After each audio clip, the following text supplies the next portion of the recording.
a lot of it's a liability thing. They don't want to deal with you wrecking their motorcycle and having to mess with all that stuff. So another thing is they just rather not put miles on inventory, right? So if they, especially now when inventory is so scarce, they don't want you to put 20 miles on it because, and the 20 miles doesn't sound like a whole lot, but if they did 6 test rides at 20 miles a piece, that's 120 miles on a brand new motorcycle. That next guy that's actually there to buy it's going to be like, man, it's got 140 miles on it. So they just don't want to do that to new inventory.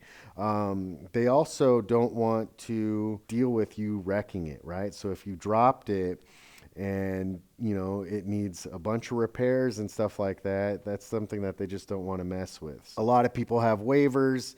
You sign it. If you wreck the bike, you'll fix it. That's a thing.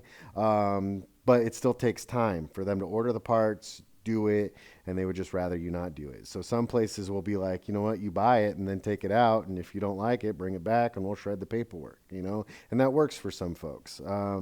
But the majority of dealerships don't want to do it because they don't want to mess with you either wrecking it or you adding miles on it. That's it.